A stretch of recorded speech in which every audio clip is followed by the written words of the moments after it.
Boleh ditampilkan lagi survei tadi ya. Kalau kita lihat dari 3 survei tadi, nama kader PDI Perjuangan, Bang Adian, bahkan tidak ada dalam 3 besar survei. Kenapa Bang Adian? Apakah PDI Perjuangan sedang mengalami krisis kader atau bagaimana? Surveinya mana? Boleh ditampilkan lagi teman-teman biar Bang Adian bisa lihat. Ini bahas PDI Perjuangan apa Kaisang nih? Semuanya dibahas di survei ini di Jawa Tengah. Kalau menurut gua calonnya itu, PDI Perjuangan tidak ada 3 besar, Bang Adian. Kalau menurut gua, kalau dia sendiri bilang tadi Kaisang belum bilang siap untuk maju, terus kita ngobrolin apa? Karena kan temanya ini kan Kaisang, apa karpet merah untuk Kaisang. Merah ini artinya apa nih? Jadi kita bicarakan Kaisangnya, jangan bicarakan PDI Perjuangannya. Jadi nggak mau ngomong PDI Perjuangan, Bang Adian? Bukan, kan kita konsisten dengan tema ya. Oke, temanya Kaisang. Kaisang ini kan belum cukup umur kan? Kalau menurut Itu MA loh. sekarang udah cukup, Bang. Oh, berubah lagi aturannya? Iya. Masa Bang Adian baru tahu? Jadi tiap kali ada anak Pura-pura mau nggak maju, tahu. aturan berubah? Waduh, baru tahu saya. Oke. Apa? Boleh lah, bridgingnya boleh. Bridgingnya boleh. Enggak, kenapa? Ini juga problemnya. Kenapa? Kita tuh cinta banget Indonesia ini. Dan kita mencintai betul undang-undangnya, konstitusinya.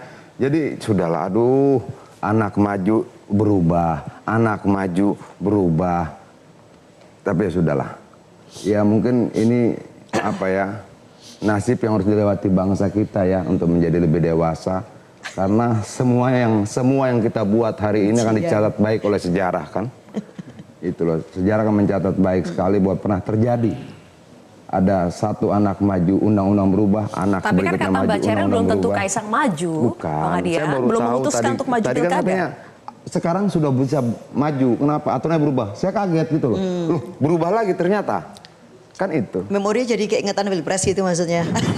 Dipaksa kembali kita.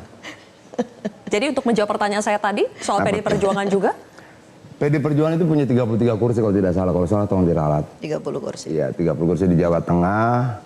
Dan itu kandang banteng. Kita partai yang sudah teruji. Dan bisa maju sendiri loh Mas. Bisa maju sendiri. Syaratnya cuma 24. Iya, dan kita bukan partai yang kemudian besar karena disupport oleh orang tua. Tidak. Ketua umum kita melewati proses ujian yang luar biasa.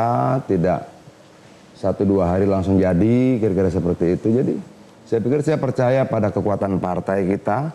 Saya percaya pada kekuatan mesin politik partai kita. Dan saya percaya pada keberpihakan partai kita pada persoalan-persoalan rakyat. Yang menyedihkan ketika pilkada ini kita berbicara tentang angka-angka survei terus. Tapi kita tidak pernah bicara tentang program-program kerakyatan. Kesedihan terbesar saya adalah ketika harga barang-barang naik, kemudian negara merubah undang-undang DPA gitu loh, anti pres. Kemudian pabrik-pabrik tutup, lalu undang-undang TNI Polri dirubah, hubungannya nggak ada. Seharusnya undang-undang itu dirubah betul-betul untuk kepentingan rakyat. Nah itu sekali lagi saya bilang akan dicatat dengan baik oleh sejarah. oke. Baik, Pak Ceril mau menanggapi ketika Bang Adian kembali menyinggung aturan MA yang diubah karena momen pilkada ini. Gue nyinggung, lu yang bilang diubah tadi. Saya menjawab tadi pertanyaan Bang Adian yang seperti pura-pura tidak tahu kalau aturan MA-nya sudah diubah. Silakan Saya Pak tertarik Ceril. menanggapi sedikit ya ketika Bang Adian, ini kan senior aktivis begitu ya. Ketika Bang Adian mengatakan bahwa partai kami sudah teruji, kami peduli dengan persoalan rakyat, kami sudah teruji melewati berbagai hal lah. Saya rasa mungkin ini juga merupakan ujian untuk PSI dan ketum kami Kaisang. Di mana seorang anak muda yang begitu banyak dicibir oleh partai-partai senior begitu ya. Tidak percaya bahwa seorang anak muda bisa membawa perubahan. Tapi saya yakin apapun keputusan Mas Kaisang nanti dia akan menjadi game changer dalam pilkada ini. Kita percaya bisa bawa perubahan lah, undang-undangnya berubah. Ya apapun itu menurut saya begini.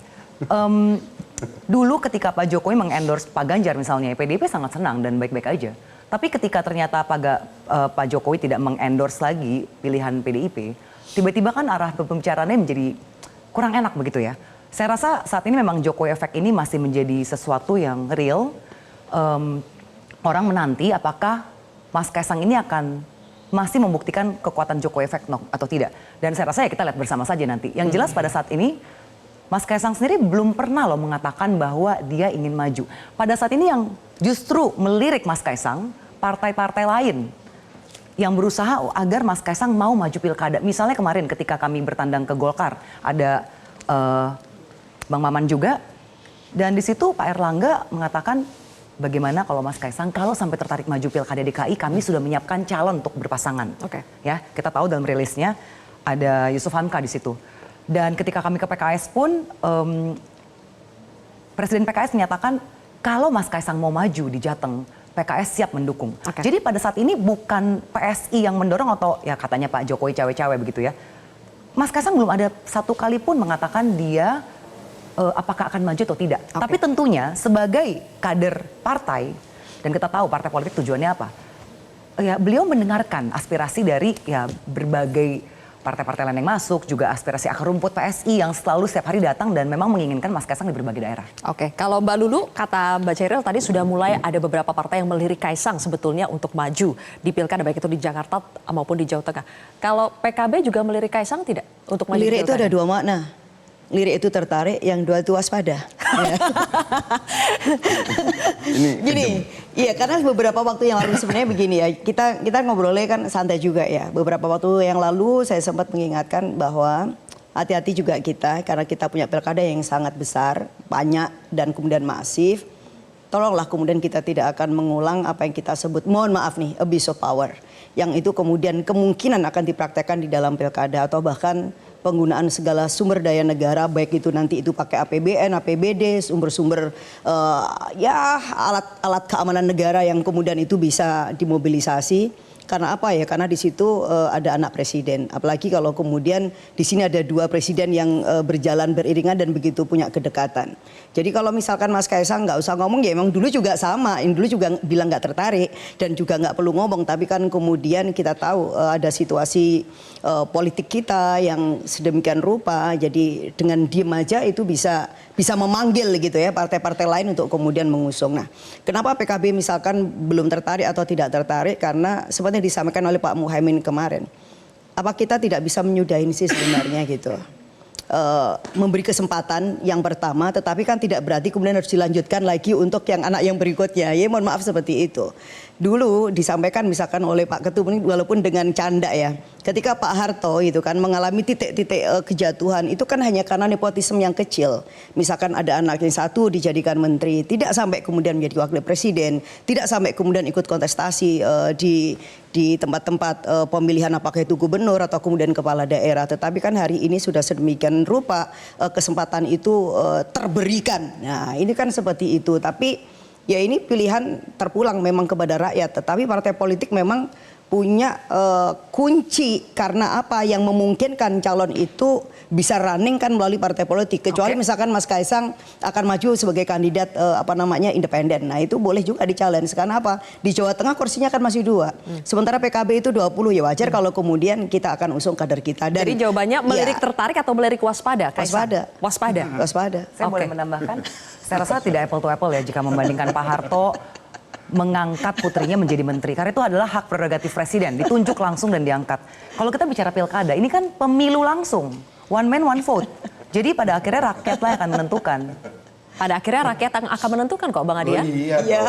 Rakyat sudah tentukan gini. Rakyat melalui Dewan Perwakilan Rakyat sudah menentukan batas usia, lalu digugat. Oke. Iya kan? Lalu kedua, rakyat juga sudah menentukan melalui DPR untuk membuat undang-undang, membuat batas usia calon kepala daerah, dirubah lagi. Oke. Apa yang dia katakan mungkin bisa dia benarkan, tapi faktanya tidak seperti itu. Rakyat tahu kok bahwa kemudian orang kata begini, lu bisa membohongi beberapa orang untuk beberapa waktu, tapi lu tidak akan pernah bisa membohongi semua orang untuk selamanya. Pasti itu. Oke, pembahasan seperti ini sepertinya terulang lagi. Kita jadi mengingat Pilpres. Flashback nih, Mas Kodari. Dejavu aja. Saya juga dejavu loh. Dejavu, karena kan? situasinya itu kan mirip-mirip nih. Satu ada satu kakak. Jadi, Mas Kodari, apakah Perubahan peraturannya berulang. Oke.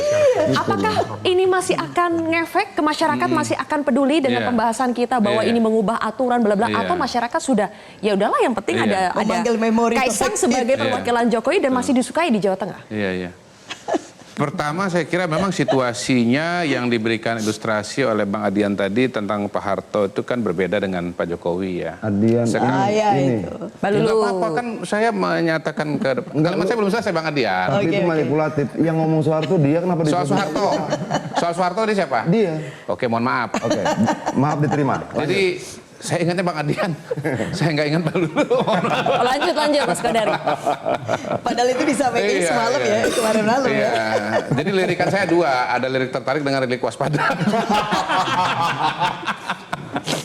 Jadi gini, kalau kita lihat ke posisi Pak Jokowi pada hari ini, apapun yang disampaikan oleh Bang Adian, pendapat Mbak Lulu misalnya, dan nanti barangkali Bang Hensat, faktanya adalah tingkat kepuasan ya, dukungan masyarakat kepada Pak Jokowi itu tinggi gitu, itu satu.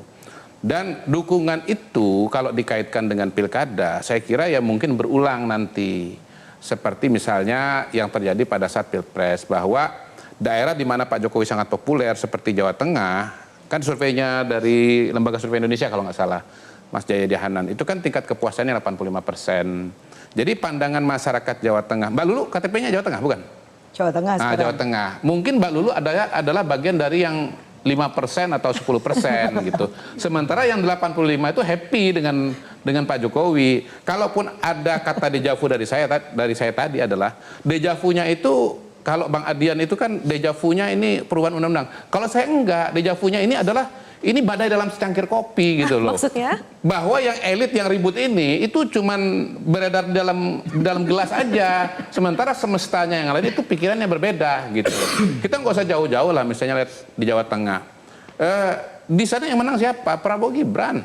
Angkanya berapa? 53. Ganjar berapa? 35 gitu loh. Jadi menurut saya hal semacam itu bisa terjadi di masa yang akan datang. Yang kedua mengenai soal gugatan. Memang konstitusi kita, aturan main kita kan memang membuka ruang kalau ada pasal-pasal yang dianggap merugikan bisa diajukan gitu. Nah, soal undang-undang DPR kemudian udah dibuat lalu nggak bisa digugat. Ya mungkin zaman dulu ketika tidak ada mekanisme judicial review, tapi sekarang memang ada mekanismenya.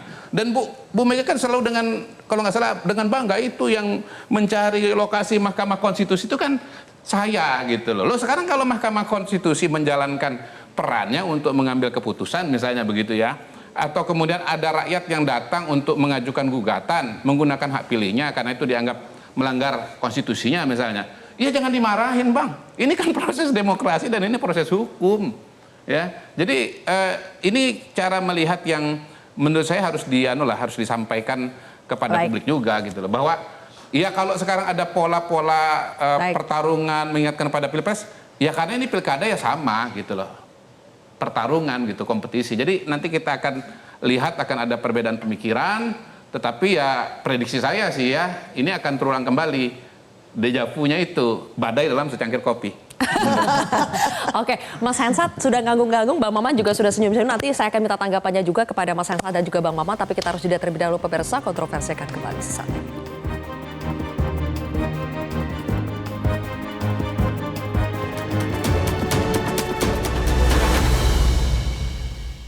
Jelajahi cara baru mendapatkan informasi. Download Metro TV Extend sekarang.